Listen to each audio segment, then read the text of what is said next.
우리 성도님들 요즘 활력이 넘치는 삶을 살고 있습니까? 살아 움직이는 힘이 활력입니다. 영어로는 에너지입니다. 경기 침체로, 코로나로, 영적으로, 정신적으로 활력을 잃어버리고 무기력하게 그저 그렇게 살고 있지는 않습니까?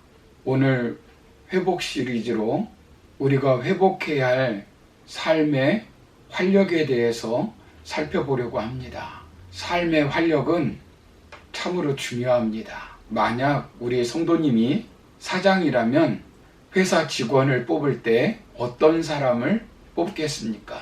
세계 최대 기업인 GE는 직원 평가를 위해서 4개의 E로 시작하는 단어를 사용한다고 합니다.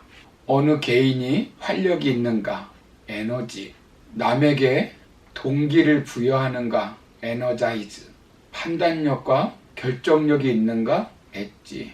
그리고 마지막으로 수행 능력이 있는가를 점검한다고 합니다. 성공적인 기업을 만들기 위해서 활력을 불어 넣어주는 사람이 중요하다는 것입니다. 이처럼 하나님 나라를 위해서 소명을 받은 우리의 신앙인도 활력이 필요합니다. 활력을 가지고 다른 사람에게 활력을 불어 넣어주는 사람이면 가정이 행복해지고 교회가 건강해지고 세상이 아름답고 풍성해집니다. 우리 신앙인은 쉽게 포기하고 쉽게 좌절하고 쉽게 우울에 빠지는 것이 아니라 어떤 환경에서도 영적으로, 육적으로, 정신적으로 활력이 넘치는 삶을 살아야 합니다. 여러분은 혹시 신앙생활하면서 삶의 활력을 잃고 침체에 빠져서 진전도 발전도 없이 살아가고 있지는 않습니까? 사업을 하면서 활력을 잃지는 않았습니까? 직장 생활에서 활력을 잃고 무기력하게 살고 있지는 않습니까? 신앙생활하면서 활력을 잃지는 않았습니까? 예배 드려도 감격이 없고 기도해도 냉랭하게 기도하고 있지는 않습니까? 말씀을 들어도 아무 감동 없이 말씀을 듣고 있지는 않습니까?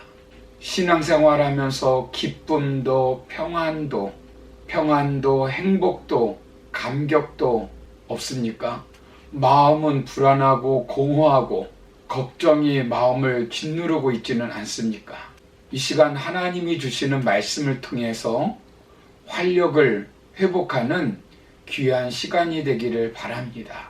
그렇다면 우리가 삶의 활력을 회복하기 위해서 어떻게 해야 될까요? 오늘 한 가지만 살펴보면 먼저 우리는 하나님을 절대 긍정으로 믿어야 합니다. 지금부터 약 2480년 전 유대인 전체가 삶의 활력을 잃어버리고 죽을 날만 기다리고 있었습니다. 당시 세계를 제패한 나라는 페르시아였는데 이때 왕은 127도를 다스리는 아하수에르 왕이었습니다. 당시 권력의 2인자 역할을 한 사람이 하만이라고 하는 사람이었습니다. 이스라엘의 원수 아멜렉 출신입니다. 당시 페르시아는 개방 정책을 썼기 때문에 각국의 인재들을 등용하였습니다. 하만도 아멜렉 출신으로 성공한 사람인데 유대인과 적대감을 가진 하만은 신에게 절을 하듯 자신에게 무릎을 꿇고 절할 것을 강요하였습니다. 그러나 모르드게는 절을 하지 않았습니다. 당시 모르드게는 궁궐 문지기였습니다. 하만은 분개하여 모르드게뿐만 아니라 유대인 모두를 죽이려고 하는 계획을 세웠습니다. 12월 13일을 기해 모든 유대인들을 죽이기 위해 지방관들에게 왕의 조서를 내려놓았습니다. 그리고 모르드게를 처형하기 위해 장대를 준비하였습니다. 이런 민족적 위기는 오늘날 부동산 가격이 올라서 삶의 활력을 잃어버린 것과는 비교가 되지 않습니다. 사업이 힘들어서 어려움을 겪어 삶의 활력을 잃어버린 것과는 비교되지 않습니다.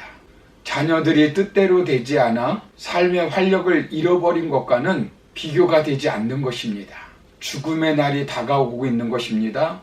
사형 선고가 난 것입니다. 이런 일을 당하면 가장 먼저 찾아오는 것이 무기력입니다. 삶의 의욕을 잃어버리는 것입니다. 이때 모르드게와 에스더는 삶의 활기를 가지고 민족에게 삶의 활기를 불어넣어주는 것을 우리가 볼 수 있습니다. 민족이 바람 앞에 촛불 같은 처지에 있을 때 모르드게는 어떻게 합니까? 본문 13절, 14절을 보시면 모르드게가 그를 시켜 에스더에게 화답하되 너는 왕궁에 있으니 모든 유다인 중에 홀로 목숨을 건지리라 생각하지 말라. 이때에 네가 만일 잠잠하여 말이 없으면 유다인은 다른 데로 말미암아 노임과 구원을 얻으려니와 너와 네 아버지 집은 멸망하리라. 네가 왕후의 자리를 얻은 것이 이때를 위함이 아닌지 누가 알겠느냐 하니 이렇게 말씀합니다. 왕으로서 왕궁에 있으니 홀로 살 것이라고 생각하지 말라는 것입니다. 민족과 분리하여 홀로만 살려고 하지 말라는 것입니다. 민족은 죽어도 나만 살겠다고 하는 생각을 갖지 말라는 것입니다. 바로 이어서 한 말이 무엇입니까? 만약 에스더가 잠잠한다 할지라도 유대인은 죽지 않을 것이라는 것입니다. 하나님께서 생명을 구출할 것이라는 것입니다. 이것은 모르드게의 절대 긍정의 신앙입니다. 여기 에스더에서는 하나님이라고 하는 말씀이 전혀 나오지 않고 있습니다. 한마디도 언급되어 있지 않습니다. 그러나 우리는 얼마든지 유추해서 생각할 수 있습니다. 하나님께서 확실하게 구원해 주실 것이라는 절대 긍정의 신앙을 모르드게는 가지고 있던 것입니다. 삶에 활력을 주는 사람은 바로 어떤 상황에서도 절대 긍정의 믿음으로 희망을 주는 사람입니다. 중요한 것은 우리에게 일어나는 사건이 아닙니다. 그것에 대한 우리의 반응입니다. 미래를 부정적으로 예측하는 사람에게는 활력이 있을 수 없습니다. 다른 사람에게 활력을 줄 수 없습니다. 어떤 환경에서도 긍정적으로 예측하는 사람들이 활력 있게 살아가고 다른 사람들에게 활력을 불어 넣어줍니다. 활력 넘치는 삶을 살았던 사람, 다른 사람에게 활력을 불어 넣어주는 신앙인들의 모습을 보십시오. 예를 들어서 여호수아와 갈렙은 똑같은 땅을 정탐하였습니다.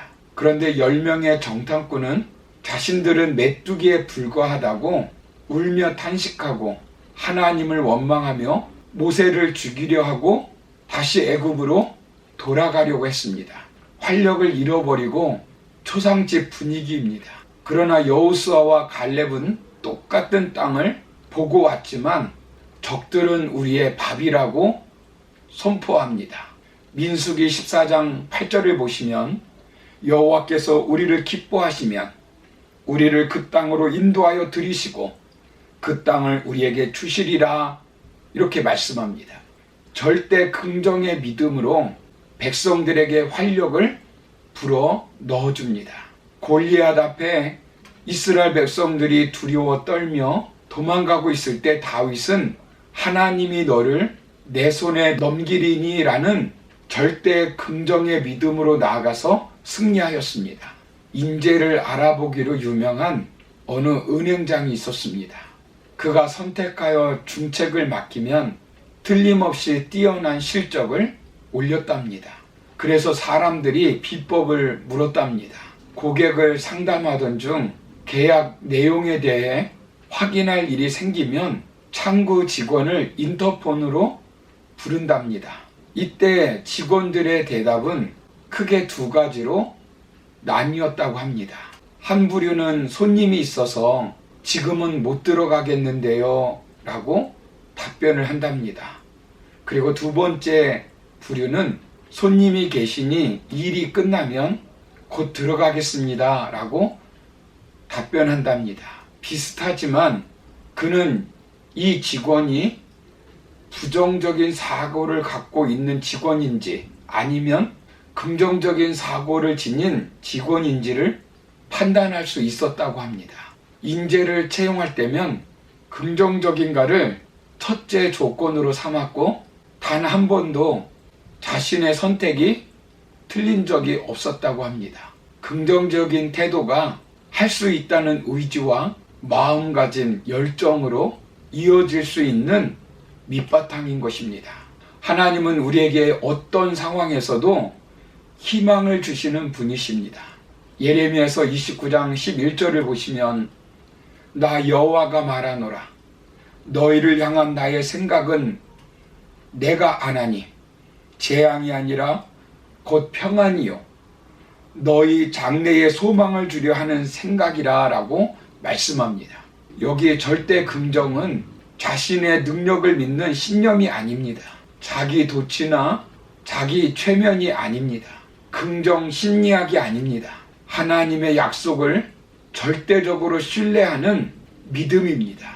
지금 상황이 아무리 힘들고 어렵다 할지라도 활력을 잃어버릴 상황이라도 할 수 있거든이 무슨 말이냐. 믿는 자에게는 능히 하지 못할 일이 없느니라 라고 하시는 이 말씀을 그대로 믿는 것입니다. 되어지고 되어지지 않는 것은 그렇게 중요하지 않습니다. 내 뜻이 아니라 하나님의 뜻이 이루어지기 때문에 우리는 그저 말씀을 믿고 절대 긍정의 삶을 사는 것입니다. 이런 절대 믿음을 가지고 삶의 활기를 불어넣으면 결과가 어떻게 됩니까?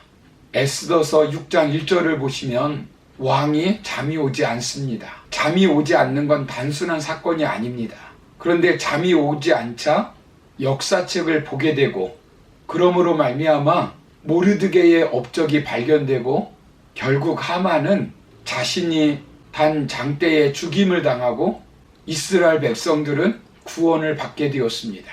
사랑하는 성도 여러분, 불치의 병에 걸린 사람에게 당신은 소생할 가망성이 없습니다 라고 말하는 사람보다 당신은 아직도 소생할 수 있는 가능성이 있습니다 라고 절대 긍정의 믿음을 주는 사람이 되어야 합니다. 아무리 칠흑같이 어두운 환경이라 할지라도 새벽이 어두울수록 어둠이 짙어진다고 절대 긍정의 믿음을 주는 사람, 실현당하고 슬퍼하는 자에게 꽃은 봄이 오면 다시 핀다고 절대 긍정의 믿음을 주는 사람, 실패하여 좌절한 사람에게 산이 높으면 골도 깊다고 절대 긍정의 믿음을 말하는 사람이 되어야 합니다. 오늘 하루 우리가 살아갈 때 어떤 어려운 환경에 있다 할지라도 하나님을 절대적으로 믿고 삶의 활력을 회복하는 우리 성도님들 되기를 바랍니다. 그리고 코로나로 인하여 어려운 시대에 살고 있는 우리 주위에 있는 사람들에게 삶의 활력을 불어넣어주는 긍정의 믿음을 갖고 살아가는 복된 하루가 되기를 주의 이름으로 축원합니다. 감사합니다.